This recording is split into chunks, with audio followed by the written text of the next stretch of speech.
Eric is a first-time caller in California. Eric, thanks for calling, man. What's up? Hey, Mr. Hake, how you doing today? Can you hear me okay? I can. You sound great. Awesome. Hey, thanks for taking my call. Yeah, I'm here behind the enemy wire here in California. I feel like I'm constantly under attack. My question I was a Mormon for years. Wow. And yeah, and I think I'm being drawn closer to Christianity, but I really subscribe to what you and Jesse talk about, and I can't say there's one thing that I disagree on that you guys talk about. But I guess my main issue is what drove me away from the Mormon Church, and I don't know what you and Jesse would say about this, was tithings. The hand came out and they wanted money, and I don't know if there's necessarily anything wrong with that other than I don't have the money to give them. But in the Mormon Church, there was the 10 Commandments, and then I can't remember what they called where tithings fell into it. And basically, if you didn't tithe, then you weren't seen right in the eyes of God, for lack of better terms. So, being part of that church, I never felt like I was doing the work I needed to do, so I didn't feel worthy, and mainly because of tithing. So what's your opinion on that, sir? I don't have a big opinion on tithing or not tithing. It should be something that's not other people's business,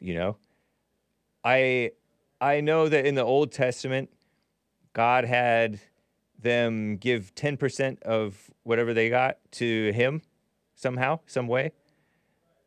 And yeah, so that's what tithing is. Tithing means 10%. And right, and that. So I just had the habit of doing it because that's how I was raised, but it wasn't anything that was really pushed on me other than just that's how I was raised, but I wasn't guilted into it or anything. And I wasn't raised. You were raised Mormon, or you just went into it?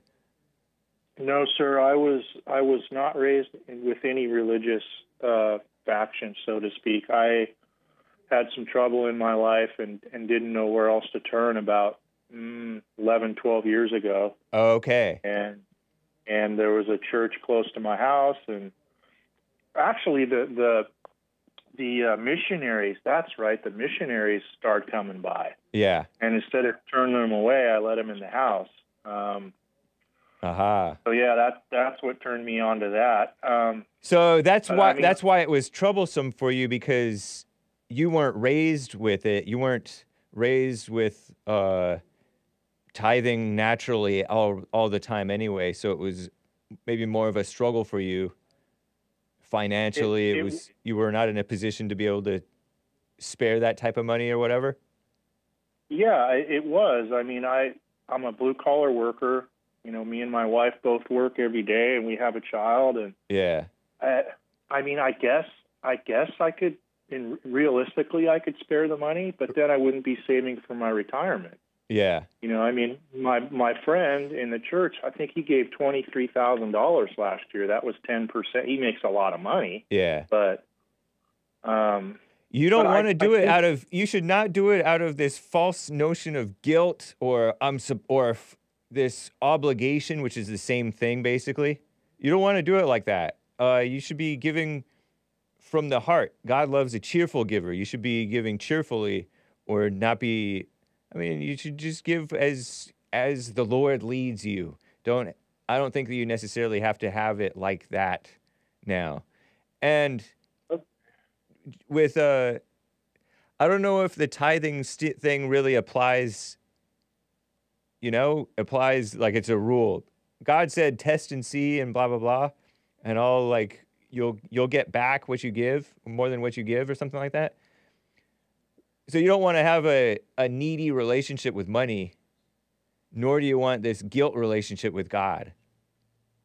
Well, that's how I agree with that, and thank you. I mean, that's the answer I was looking for. And the way the Mormon Church was set up was it's just something you have to do. And if you're not doing that, then it wasn't one of the 10 Commandments, I don't think. I can't remember how I don't they think so outlined either. it. I think it was just something that he said they should do, but it wasn't part of the 10, the first 10. Right.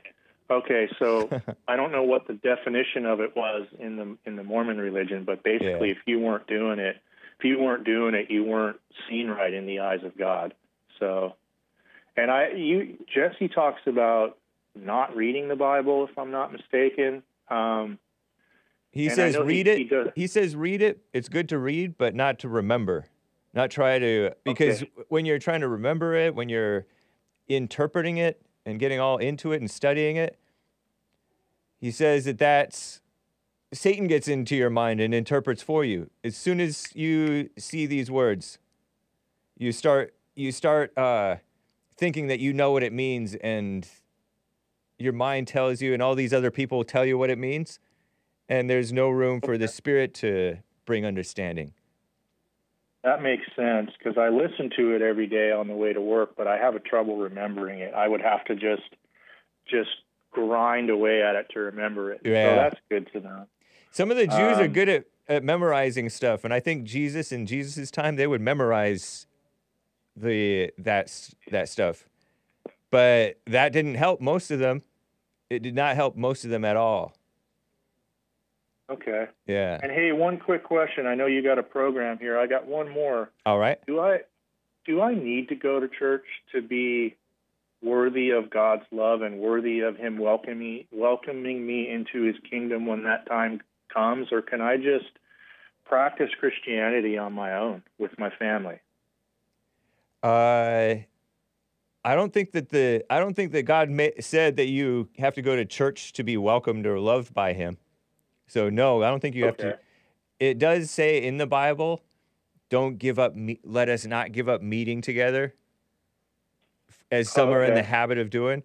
But if you're meeting up with your family, and I think it says, Jesus said, where 2 or more are gathered in my name, I'm there. So you'll find your fellow church members naturally in life, and maybe you find a quote-unquote normal traditional church that you want to go to. That's fine, but you don't have to. For years when I was a kid, my dad never went to the church that we were going to, very rarely. But I saw him as a very strong, real Christian living it. Okay, thank you. I guess somewhere in my head I got the idea that if I didn't go to church, then I wasn't, again, kind of along with tithings, I wasn't doing my part. Yeah, but many of the churches aren't doing their part. You notice? I agree. I agree, and that's a big part of why I left the church I was in. Yeah. So eventually, you could go to a church and be a light at that church, be an example and one of the men at that church, or you start your own, or you just meet with people who are of the same mind, or you just lead your family, lead your wife and children. That's really what's really important right now if your children are young. Well, my son's 12. Nice. And my wife was a Mormon for her whole life. Okay. So yeah, my family is super important, and just practicing our religion and our love for God and for Jesus is really important to me. Okay. The circle outside of that's not very big. Yeah. But it doesn't have to be. A man of many friends comes to ruin. Isn't that said somewhere? Oh, dude, I totally agree. I always tell my son, I always ask my son, is that really your friend? Yeah. And you'll find that you can you can put all your friends right in the palm of your hand at some point. People you can really call your friends. Yeah. Hey, your first name is James? Yeah. That's my brother's name. I got an identical twin. Good name. Right on, man. Are you Eric with a K? Not to dox. I just want to have it spelled right for myself. No, that's fine. It's with a C, E-R-I-C. Okay. Nice. Well, right on, man. Thank you so much, Mr. Hake. It's good to hear from you. Eric. That was amazing. Yeah, it was cool. Appreciate you. Call me again sometime. Thanks, brother. All right. Okay, buddy. All right. Bye. That's cool.